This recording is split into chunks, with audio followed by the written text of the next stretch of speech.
E esse assunto foi discutido há anos que esse...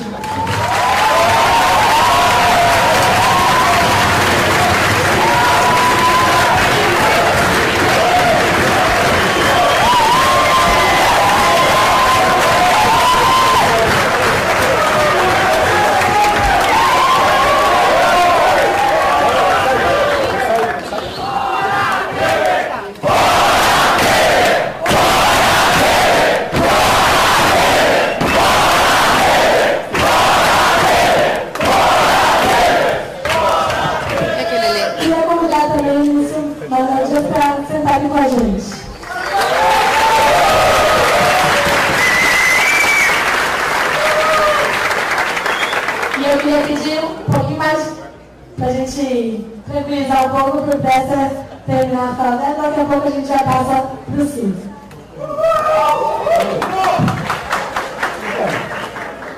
Então, nós estávamos no quinto ponto, que é o sistema de impostos progressivo. Uma coisa que nós esquecemos no Brasil, e que é muito importante. É impressionante como faz uma diferença, né, você tem um sistema tributário progressivo ou regressivo. Eu vi recentemente, por exemplo, uma comparação entre a Suécia e os Estados Unidos. Os Estados Unidos, entre os países ricos, é o mais desigual. Sempre. De longe. E a Suécia é um dos mais iguais. Acho que o mais igual é a Dinamarca, mas a Suécia fica perto. Aí você vai ver o Gini dos dois países. É o índice de desigualdade. Né? Antes do imposto, o Gini da Suécia é um pouquinho menor do que os Estados Unidos. Mas a diferença é pequena. Aí, quando você vê depois do imposto, assim, aí faz isso. Aí a diferença fica grande. Então, se nós queremos distribuir renda no Brasil, nós temos que conseguir gradualmente ter um sistema progressivo. Quer dizer, o sistema que nós temos aí há muito tempo é um sistema extremamente regressivo e isso, né, realmente inviabiliza qualquer distribuição de renda. Então, esses são os 3 pontos, os 5 pontos, né, do projeto Brasil Nação. São 5 pontos possíveis, viáveis, né, que exigem a mobilização, mas que nos dizem, nós temos uma alternativa melhor e muito melhor que os liberais. E a alternativa não é simplesmente gastança, a alternativa são esses pontos aí. São esses 5 preços macroeconômicos certos, é um sistema progressivo de impostos, é um sistema recuperar a capacidade de investimento do Estado. Entretanto, vejam que isso não está acontecendo. Por que não está acontecendo? É só por culpa dos liberais? Não creio. É muito fácil a gente só atacar os liberais e fica por isso mesmo. Não creio. Nós temos que pensar em nós mesmos. Por exemplo, em relação ao problema da taxa de câmbio. Durante anos, aqui, eu tinha uma batalha com os meus amigos de esquerda, porque eles achavam que a taxa de câmbio estava ótima. Eu disse, você está matando o Brasil. Aí eles diziam, não pode, porque se você puser a taxa de câmbio no lugar certo que você está querendo, vai diminuir o salário. E isso é inaceitável. Eu não sou candidato, mas eu posso dizer o seguinte, precisa realmente, se você for colocar a taxa de câmbio no lugar certo, que hoje é R$4 por dólar mais ou menos, isso vai implicar uma pequena diminuição dos salários. Mas vai implicar também uma diminuição nos juros, nos aluguéis e nos dividendos recebidos pelos rentistas. E vai também diminuir a riqueza dos rentistas, que quando essa riqueza está em reais e não em dólares. Então você vê, quer dizer, agora, você querer inventar uma política econômica sem custos, né, que você aumenta o seu investimento e a sua poupança, seria um custo, isso não existe. Keynes não inventou isso, tenho certeza. Não existe isso. Então nós temos que ter isso claro. Nós não podemos nos deixar ficar presos por um consumismo imediato. Isso realmente dificulta fortemente a nossa capacidade de recuperar a economia brasileira.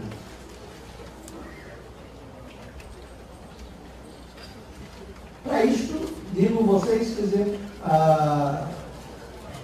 nós estamos agora dentro de uma crise política e depois desta decisão do TSE, eu tinha ficado com uma certa, quem sabe eles criam vergonha, né? E põe o tema para fora, porque é uma vergonha nacional ter um presidente como esse, né, nos dirigindo. Né?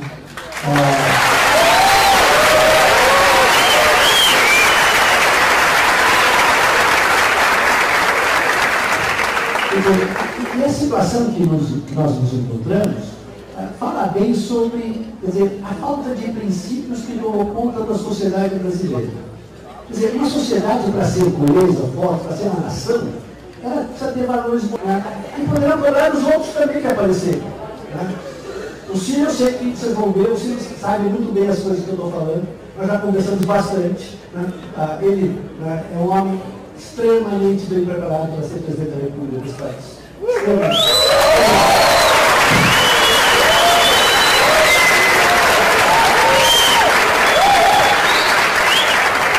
Muito obrigada, Grécia.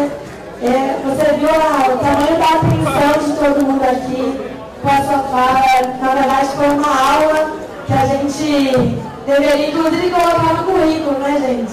Tinha que ter o certificado. Eu participei da aula do Bresser Pereira no Congresso da UNE.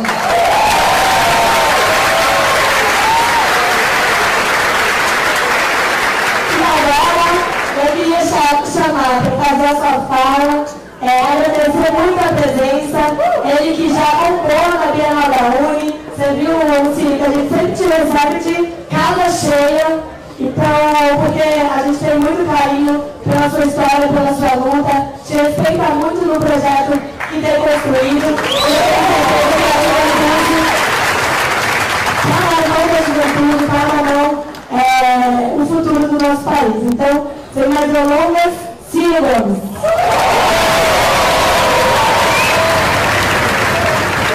Boa tarde a todas, boa tarde a todos. Me perdoe pelo atraso, especialmente o professor Bresser Pereira e a Eleonora. É que eu ando de jatão, eu ando de jatinho, então o jatão da Azul cancelou o voo, tive que passar para Gol, passei para Salvador, mas enfim, não podia deixar de estar consigo, porque eu também acredito que a gente precisa agitar, porque fora da rua não vejo que o Brasil ache os seus caminhos. E a juventude tem um papel indispensável em esquentar os protestos e ocupar a rua. Dia 30 nós temos que mostrar a Brasília que para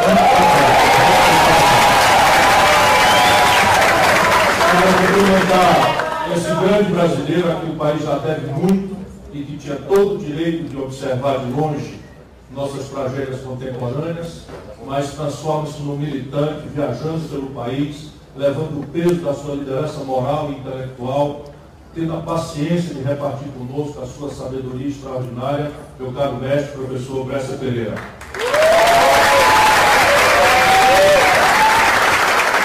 Quero saudar a Eleonora, que também tem um papel central, né, na construção desse manifesto, que está reunindo o que há de mais patriótico, eu sou frutífero, melhor que essa palavra possa ter.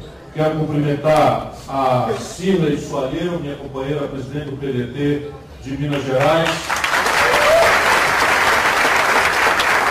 Quero cumprimentar a todas as estudantes e a todos os estudantes, na pessoa da nossa líder, Karina.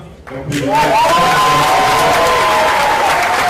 E a juventude socialista do PDT, eu quero cumprimentar o mais ativo militante, que é o meu companheiro Manuel Dias, ex-ministro do Trabalho. O mais ativo militante da juventude socialista do PDT. Eu não tive o privilégio de ouvir hoje, mas vi pelo encaminhamento das suas conclusões, e posso afirmar, sem nenhum medo de errar, que eu assino embaixo todas e cada uma das expressões, das palavras, das lições preciosas. Não estou conseguindo ver. Depois, combinado. O professor Bresser Pereira. E eu então vou pegar daí e vou, nos 20 minutos que a Karina me deu, vou tentar ser objetivo o quanto possível sobre essa nossa paixão comum, que é o Brasil. Em 1980, para a gente tentar não dividir o Brasil entre petralhas e coxinhas, o Brasil não cabe nesse diminutivo, o Brasil não cabe nesse gueto. Eu estou tentando chamar a atenção das pessoas para isso. Uma data um pouco mais distante na história, e que não existiu ainda os protagonismos do Fernando Henrique e do Lula, para a gente examinar que as coisas estão erradas no Brasil e que é inadiável que a gente imponha ao estamento político nacional brasileiro o debate de um projeto nacional de desenvolvimento. E vejam por quê. Em 1980, o Brasil representava 1% do comércio mundial. A China, na mesma data, representava 1% do comércio mundial. Só que o Brasil tinha 130 milhões de habitantes e a China tinha 800 milhões de habitantes. Então, ontem, sob o ponto de vista de tempo histórico, ontem, em 1980, o Brasil era um país relativamente muito mais desenvolvido e rico do que a China. Hoje, o Brasil representa 1% do comércio mundial e a China representa 12,5% do comércio mundial. Se alguém duvida de que tem uma coisa errada estruturalmente, basta ver esse número. De 1980 para cá, o Brasil cresceu ridículos e insuficientes 2% ao ano em média. Por que é importante a gente referir crescimento? Porque o Brasil é empurrado a ganhar produtividade, agora parou, trocando gente por máquina. E o Brasil traz 2 milhões de rapazes e moças, mais ou menos, por ano, vocês, para o mercado de trabalho. Se o país não cresce com suficiência, isso quer dizer 5%, 6%, que era a nossa tradição ao longo do nacional desenvolvimentismo, o Brasil não dá conta de produzir os empregos, as oportunidades de trabalho, os salários e nem os tributos, que financiem minimamente, dignamente, nossas pretensões de ter uma saúde que respeite o povo, uma educação que qualifique nosso capital humano para o enfrentamento do terceiro milênio, uma segurança que tire o espinho do medo do coração de 100% das famílias brasileiras ante a impotência do Estado Nacional para vigiar a paz pública. Enfim, todas as funcionalidades de infraestrutura, todo o nosso atraso tecnológico, não há dinheiro, não se produz dinheiro, porque nós não estamos crescendo. E isso não é por acaso. Isso está acontecendo por uma razão remota e uma razão contemporânea, penso eu. A razão remota é que o Brasil teve um projeto que foi capaz de fazermos crescer como o melhor experimento de desenvolvimento do mundo capitalista de forma extraordinária. Entre 1930, que é um Brasil rural, 82% do povo morava no campo, um Brasil que não tinha excedente em nada na sua produção, a não ser na monocultura escravista, depois oligárquica, da cana-de-açúcar lá para cima e do café aqui para baixo. O Brasil decide, por aplicar aqui, tropicalizar, adaptar o keynesianismo, que foi chave da inteligência, da superação do que aconteceu no New Deal dos Estados Unidos, e mais contemporaneamente no pós-guerra, quando nós utilizamos uma coordenação estratégica entre Estados, poder público, empreendedores nascentes ou já existentes, e uma universidade, uma academia comprometida em produzir as respostas técnicas, a inteligência tecnológica necessária para a construção disso. É o plano Marshall que recupera a Europa, é o plano do general MacArthur replicando a mesma matriz que recupera o Japão destruído, e entre nós, o nacional desenvolvimentismo. Que é uma ideia que eu vou ser absolutamente tosco por economia do tempo, que era basicamente o seguinte: o Brasil precisava modernizar-se. Na data, o símbolo instantâneo de modernidade econômica era a indústria, lá como cá, penso eu, e para nascer essa indústria, nós escolhemos um mapa, substituir importações. Tudo que o Brasil comprava do estrangeiro com grande volume, nós deveríamos tentar, dado que o mercado estava revelado, produzir aqui dentro, gerando aqui os produtos e os empregos e as rendas públicas, etc., dessa estratégia inerente.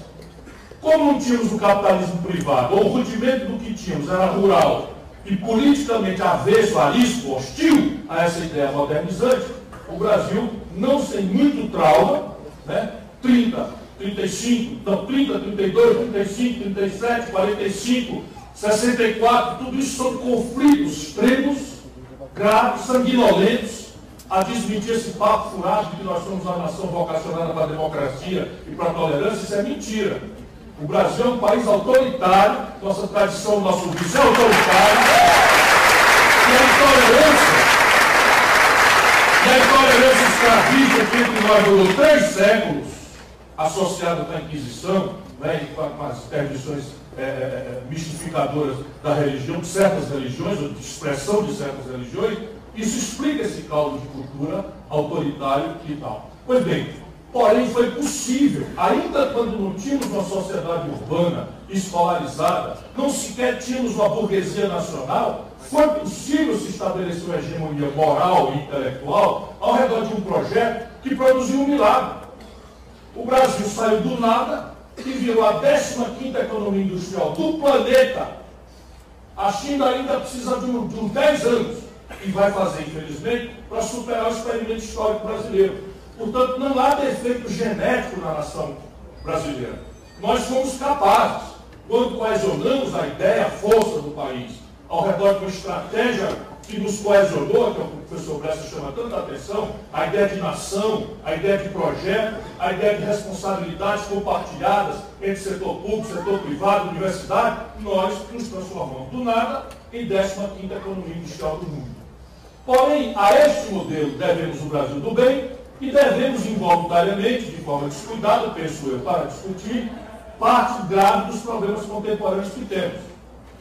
Primeiro, nós adiamos eternamente lá como cá a tarefa política de construir capital em casa.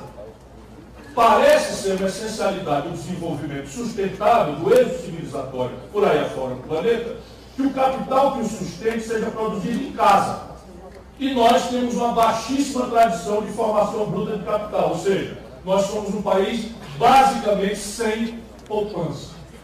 E o atalho no passado para financiar a nossa estratégia foi tomar dinheiro emprestado do estrangeiro. Não havia tão grave erro na data, porque os dinheiros estrangeiros, na época, eram de longo prazo e relativamente muito baratos.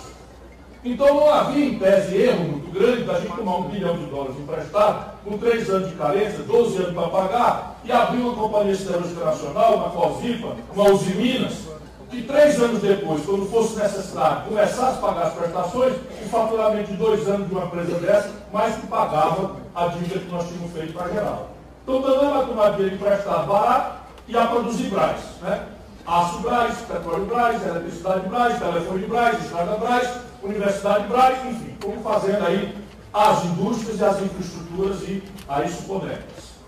E o segundo problema, também não era talvez razoável se exigir deles lá atrás que vissem, mas agora é exigível, é que os ciclos tecnológicos que nós replicamos se sucediam com grande paciência e lentidão. A diferença entre a linha de montagem, a primeira linha de automóveis, na década de 40, 50 e 60, quando nós replicamos aqui a nossa linha de montagem, era simplesmente 15 anos. Então, se a gente montasse, pegasse uma linha de montagem alemã, como foi o caso brasileiro, desmontasse lá, em Munique, e trouxesse para montar em São Bernardo do Campo, o Fusca que saía dessa linha de montagem anacrônica, era mais ou menos, do ponto de vista da sua, aspas, produtividade, a mesma coisa do Fusca que estava rodando de última geração em Munique. Isso também, ao lado do primeiro fator, são, na minha opinião, resumidamente, 2 razões que afirmam que esse modelo morreu em 1980. Morreu porque o capital virou smart money. É uma expressão em inglês que simplifica a ideia de que o capital hoje é eletrônico, circula globalmente em tempo real, sem dormir, e são garotos cheios de cocaína na cabeça, por regra, em Wall Street, né, operando um videogame e arbitrando ganhos especulativos de curtíssimo prazo, porque essa é a sua tarefa. Né? Isso é uma coisa que a média está reclamando, está pensando muito, não é um preconceito, é um estigma meu. Né? Eu considero que quem usa é doente, não considero que seja mais nada do que doente. Quem usa no limite de se imolar, de se matar, que é o que está acontecendo lá. Né? E o segundo é que as tecnologias tomaram uma frenética superação de si próprias. Hoje as gerações tecnológicas se sucedem com uma velocidade de maneira que o anacrônico tecnologicamente não sobrevive. Sob o ponto de vista de chip, dobra a capacidade de processamento a cada 2 anos. E isso está embalado em novos materiais, supercondutores, nanotecnologia, engenharia genética, biotecnologia, robótica, mecatrônica, assim, são até palavras que a gente nem sequer entende bem o que é que significa tal a rapidez, a complexidade. tendo que ser resumido, eu paro aqui na questão da morte do velho modelo. Quando o velho modelo morre, em 1980, nós temos todo o pensar brasileiro, o melhor da nossa inteligência, o melhor das nossas energias políticas, tentando manter e celebrar um consenso pela reinstitucionalização de um país vítima de uma ditadura. Então nós não aceitamos discutir, não topamos relativizar, olha, peraí, o capital mudou de personalidade, o petróleo subiu em 73, mudou o patamar com a OPEP, as tecnologias superaram, está furado. Para nós era muito simples de entender, e isso ainda deixou cacuetes para os tempos presentes. Que era o seguinte, tudo de errado, de ruim e de mal feito que existia no país, culpa da ditadura. E da democracia de volta que a gente resolve essa parada e é ligeiro. Simplificamos tudo, porque qualquer debate nosso sobre a economia política, papel do Estado, presença do Estado na economia dentro daquele tamanho, era de senso certo entre os liberais democratas, os comunistas ou ultracomunistas, que nós conseguimos reunir ao redor de uma agenda de consenso extremamente rasa, porém não pouco importante, vital para o país. Vital, não vitral. Só uma brincadeirinha aqui.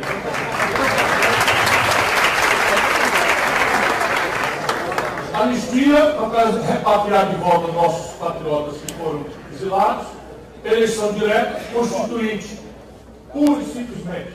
Então, trabalhamos aí de 80 a 85, 87, 88, a redemocratização do país. Juventude, nós ganhamos todas.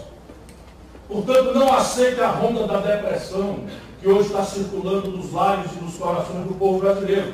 Nossa geração ganhou todas.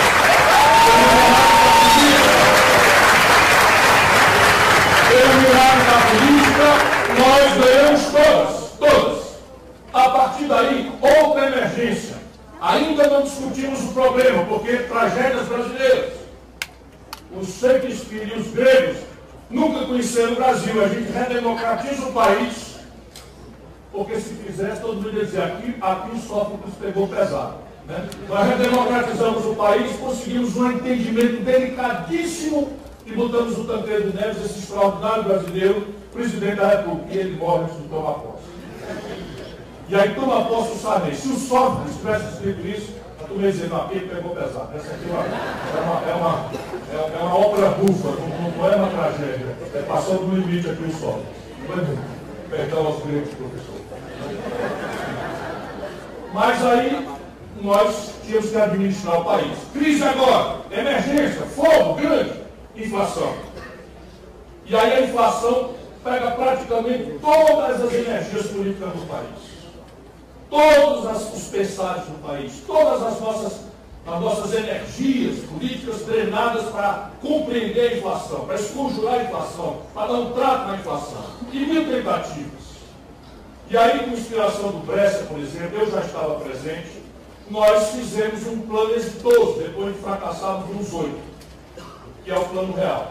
Neste passo, já perdemos o consenso. Aquele consenso institucionalizador do país já foi perdido.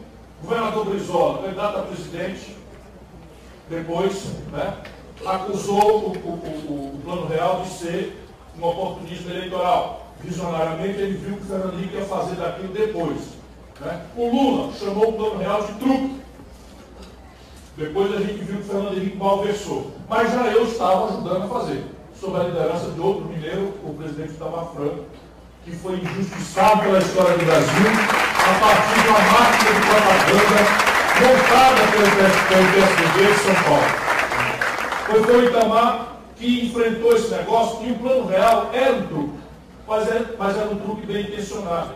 Era um truque que invertia a carroça com os bois, porque nós precisávamos construir um modelo de país, mas não havia como se celebrar nenhum consenso na medida em que todo o estamento político, ciclicamente, a cada 4 anos, se desmoralizava pela inflação prepotente e a demonstrar o fracasso de todos os ciclos que aconteceram, inclusive o ciclo inorgânico do Collor, que vem de fora do establishment, sendo de dentro organicamente, produzido como um moralista, o homem que quer moralizar o Brasil. Presta atenção no serviço que a história brasileira adora se repetir. Adora se repetir a história. o dólar é a tentativa deles. Eu não vou esconder em trocadilho, não. É a tentativa deles.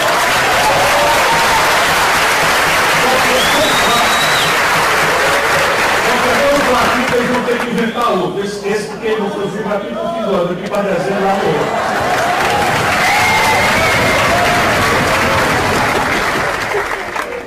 Aqui cai no parede, foi terminando. Como é que está aí?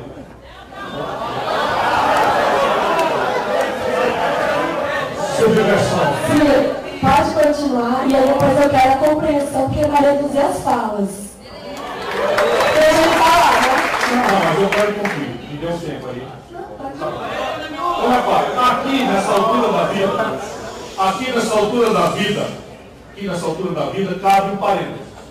Por que o Fernando Henrique teve um ciclo de popularidade que permitiu a ele subornar o Congresso, a maioria do Congresso, e comprar a reeleição? Por que o Lula tem uma popularidade extraordinária e permite a ele viver um ciclo de popularidade extraordinária a ponto de apontar uma pessoa fora de qualquer treinamento, fora de qualquer percepção de país, fora de qualquer conhecimento da vida, a minha estimada e querida amiga e honrada brasileira, Dilma Rousseff. Eu explico. Ambos viveram ciclos insustentáveis de consumo popularizante. O Fernando Henrique, por quê? Porque quando nós cessamos o imposto inflacionário, vocês são muito jovens, não têm ideia do que era do Brasil, nós chegamos a ter inflação de 84% num mês. Sabe o que é você comprar uma coisa no primeiro dia do mês, valendo 100, e chegar no fim do mês para pagar, a conta era 184.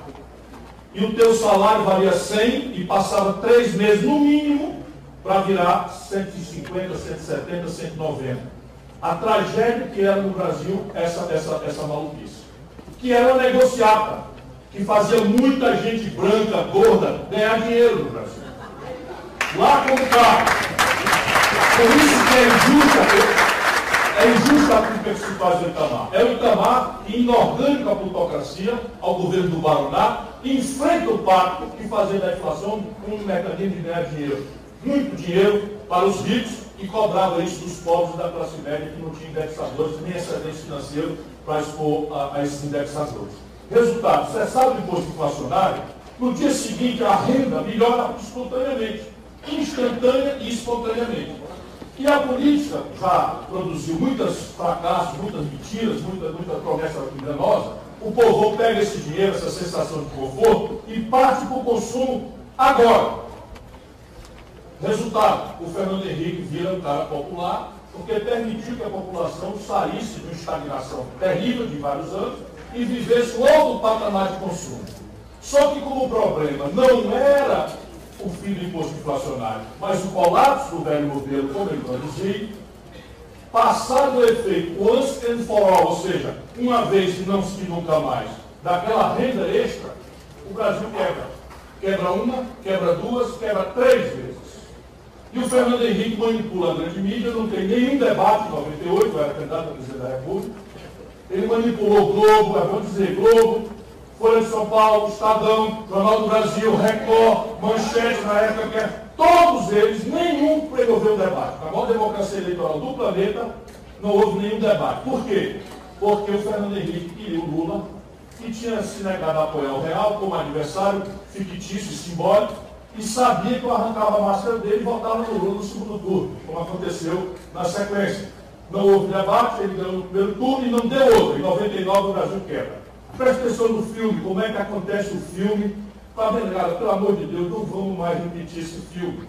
Porque lá atrás a gente não sabia como era. Agora veja bem como é o filme. O Brasil tem um desequilíbrio estrutural nas suas contas, financia um padrão maravilhoso de consumo que não se sustenta, e no dia que quebra, eu vou tentar explicar, o professor Bresser já explicou muito brilhantemente, com certeza, nós temos um câmbio desvalorizado. Abruptamente. Então, no janeiro de 99, o câmbio brasileiro desvalorizou 60% em 80 dias. Não há um paper, um papel, um ensaio americano simulando o que aconteceria com o dólar se houvesse uma desvalorização dessa proporção, qual seria o efeito disso na política monetária ou política fiscal. Não há um paper na Universidade Global. Por isso nós temos histórias aqui. Quem vocês que estão estudando, leiam Keynes, leiam Hayek, leiam tudo. Mas não deixem de observar a realidade com seus próprios olhos, porque o Brasil não é para amadores, nem para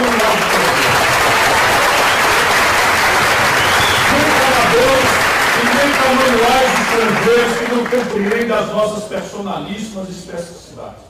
Desvalorizado o real, o Fernando Henrique monta uma trempe que pretende botar a economia política do Brasil imune à política.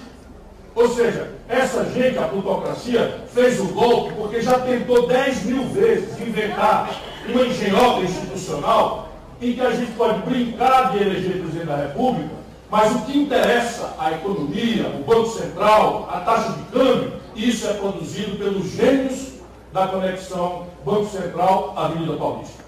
Essa é a grande questão do país. Então, a engenhoca qual é? Apresenta-se uma miragem de inflação e a gente atira com taxa de juros exorbitantemente alta. Por que o Lula viveu um tempo de popularidade extraordinária? Ah, não, mas deixa eu contar o filme, para poder não precisar repetir agora.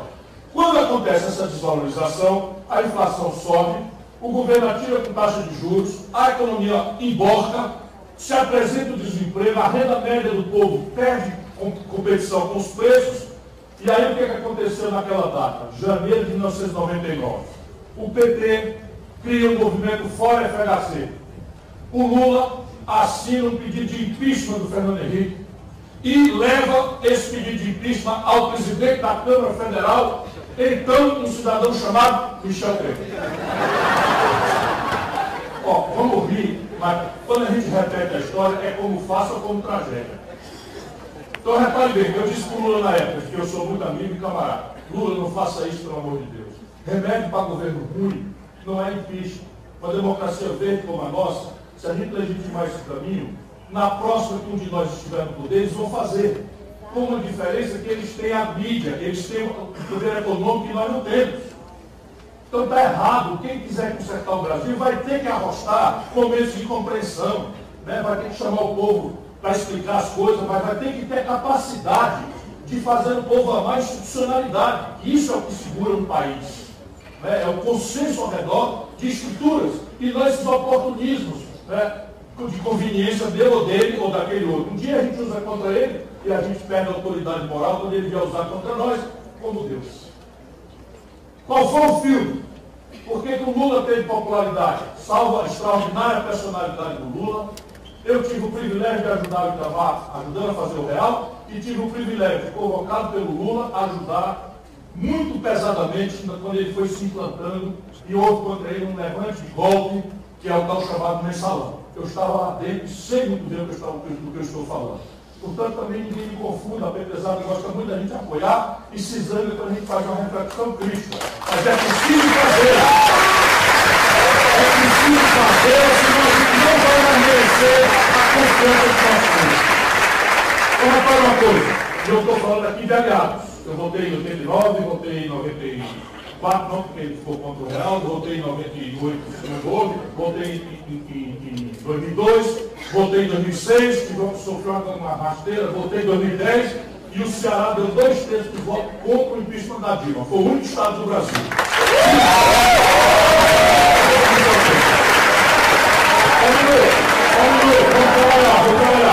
Vamos trabalhar. Muito obrigado, Ariel, legal.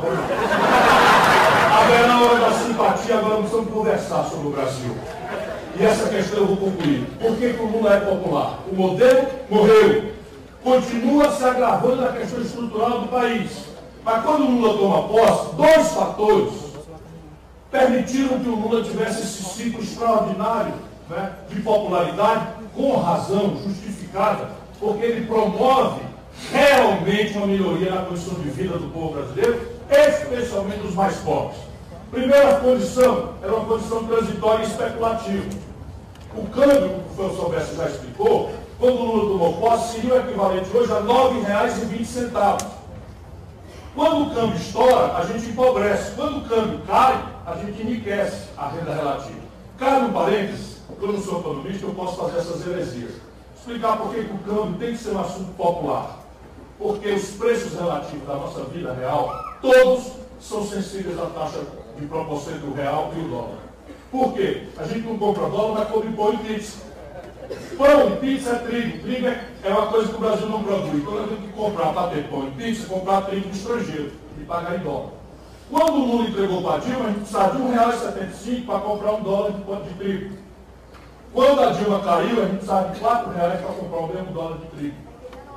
A gente não compra dólar, mas a gente anda de ônibus. Ônibus é diesel. O Brasil continua na estúpida política de exportar petróleo bruto barato e importar derivados caros do estrangeiro em dólar. Se eu precisava de R$ 1,75 para comprar um dólar de diesel e preciso de R$ 4 para comprar o mesmo dólar de diesel, o preço do diesel sobe, o preço da passagem de ônibus sobe. Percebe? Todos os remédios que a gente toma são importados, 80% deles. Se a gente precisar de R$ 1,75 para comprar um dólar de Tilenol e precisa de R$ 4 para comprar o mesmo dólar de Tilenol, o Tilenol sobe. Portanto, o câmbio, esse assunto, há de ser a gente ajudar o povo a entender para prestar atenção nele, realmente. Porque uma coisa é uma taxa de câmbio estimulante da produção e da exportação, que é enriquecedor e gera emprego. Outra coisa é o câmbio fraco, artificial, que produz ciclos insustentáveis de consumismo populista e que quebra o país, como demonstrado pelo professor Bresci e por nós todos que estamos avaliando a vida real brasileira. Pois bem, o Lula recebe no Brasil a R$ 9,20 a preço de hoje. E isso era um componente especulativo, era o Satanás que ia chegar, que ia tocar fogo na economia. Ninguém quis acreditar quando ele beijou a cruz da carta aos brasileiros. O fato é que ele não fez nada herético, pelo contrário, foi muito mais conservador do que eu jamais imaginei que ele poderia ser. Aí a taxa de câmbio deslizou do 9,20 quando ele tomou posse para 1,75 quando ele entregou para a Dilma. Portanto, a população relativamente, por causa dos preços sensíveis ao dólar, melhorou a condição de compra. Ciclo de consumo. Mas teve mais. O Brasil, durante o período Lula, viveu, e a gente precisa dominar isso, viveu um explosivo ciclo de alta de preços dos produtos tradicionais que nós vendemos para o estrangeiro. Como nós caímos nessa esparrela de neoliberalismo, essa estupidez que nunca deu certo em lugar nenhum do mundo, que não tem mais nenhum intelectual minimamente respeitável que defenda, nós abrimos mão de um projeto nacional de desenvolvimento. Portanto, abrimos mão de uma política industrial de comércio exterior, abrimos mão de uma política nacional de ciência e tecnologia, abrimos mão de uma política de agregação de valor aos produtos tradicionais do Brasil, e nós agora temos um modo de consumo que é completamente sensível a um padrão internacional maravilhoso. Todos os celulares nos seus bolsos, importados. 80% do valor de um carro aí fora parado, importados. Toda a química fina brasileira, importados. Todos os meios de diagnóstico médico, importados. Os insumos do dentista, importados. As fibras das roupas que amassam nele modernamente, importados. E assim vai. Resultado prático. O Brasil teve, com o período Lula, uma alta explosiva de preço dos nossos produtos tradicionais. $190 era o valor de uma tonelada de minério de ferro tirado aqui, né, de Minas Gerais, para exportar para o estrangeiro. A China estava pagando $190 por tonelada quando o Lula entregou para a Dilma. Quando a Dilma caiu, nós estávamos vendendo a mesma tonelada por $38. Quando o Lula entregou para a Dilma, nós estávamos vendendo um barril de petróleo por $110. Quando a Dilma foi derrubada pelo golpe, nós estávamos vendendo o mesmo barril de petróleo por $30. E assim sucessivamente. Ou seja, lá com o Lula, a gente teve um ciclo de consumo que foi, vamos dizer, mais largo, mais profundo e mais em direção ao povo do que o ciclo picareta que o Fernando Henrique fez, mas igualmente insustentável, porque baseado numa taxa de câmbio irreal, que está destruindo a economia do país, e baseado nos preços de produtos extraordinários que não virão mais. Deu uma melhoradinha depois da queda da Dilma, mas nunca mais estamos vistos no nosso universo pensar num país que vai vender minério de ferro in natura por $190.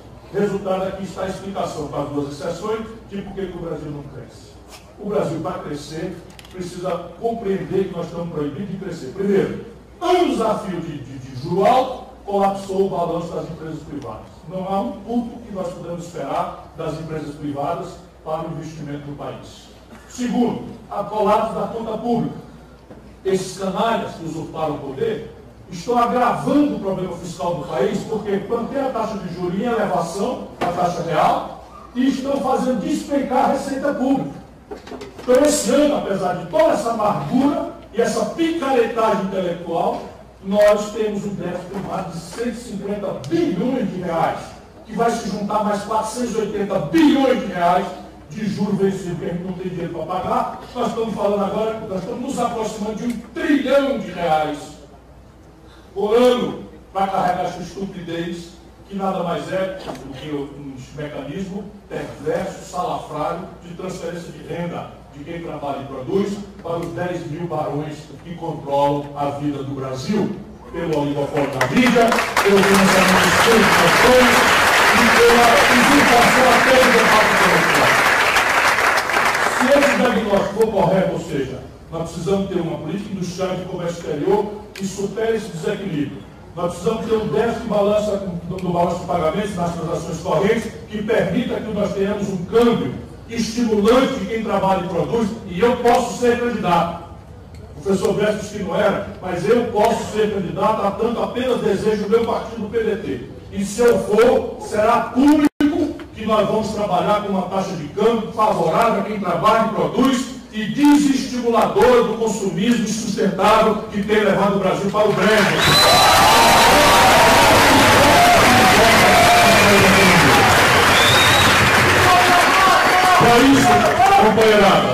Para isso, companheirada, vou terminar. Vamos aproveitar esses dias, por isso que eu fui tão mal educado com os meus queridos. Vamos aproveitar esses dias que nos separam meses ainda da eleição, quando virar a paixão, viram as simpatias, viram as musiquinhas, as imagens slow motion, e cada um vai fazer a sua conversa mole lá. Mas daqui até lá, vamos pensar o Brasil, vamos pensar na nossa unidade. Nós somos bem pouquinho hoje. Eles estão no comando. É muito improvável que o Michel Temer caia, porque o centro do poder nem sequer a Globo é. A Globo está traindo o centro de poder nesse momento por conveniências absolutamente raras. É o rentismo, são as 10 mil abastadas famílias do baronato brasileiro, e eles estão juntinhos, grudados, misturados, conspirando contra nós diariamente, inclusive espalhando a cisânia entre nós. Obrigado por sua atenção.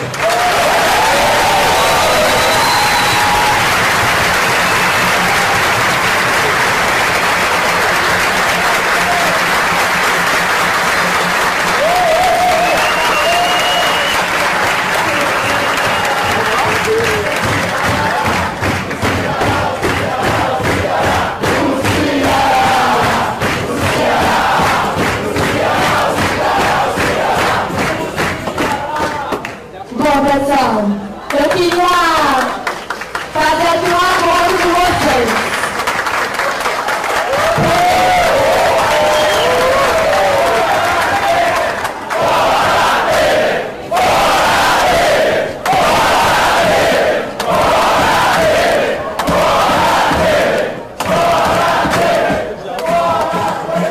Gente, eu queria fazer um acordo com vocês, porque é o seguinte, vocês viram que eu fui super tolerante com o tempo, porque eu acho que a gente tem pouca oportunidade de ouvir, e a gente que já fez grupo de trabalho, já falou bastante nos outros grupos, esse aqui como é o lançamento de um projeto, eu fui super tolerante para que a gente pudesse ouvir o quanto fosse possível. A gente tem um problema agora, que agora são 17 horas, e às 19 começa o nosso ato show lá no centro. E todo mundo ainda tem que jantar. Então eu queria fazer uma proposta muito doída, mas eu queria pedir a compreensão de vocês. Da gente não fazer fala.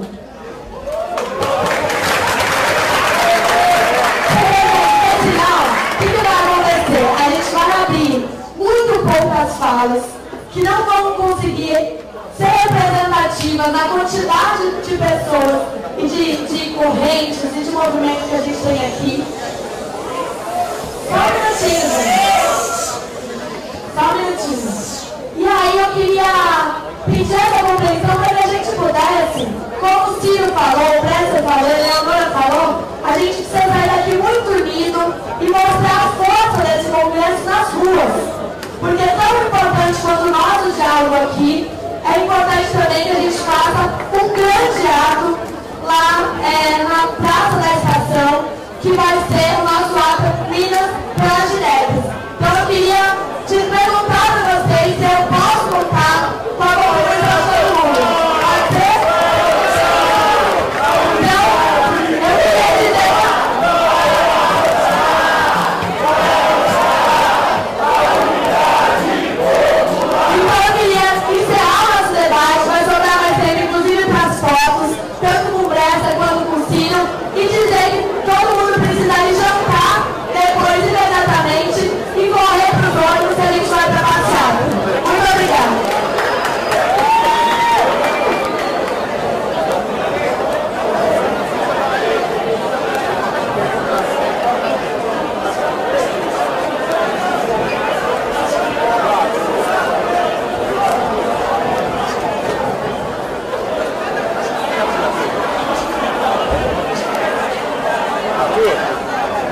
lá abordar ele, volta, fica aqui, pega, paga de montão.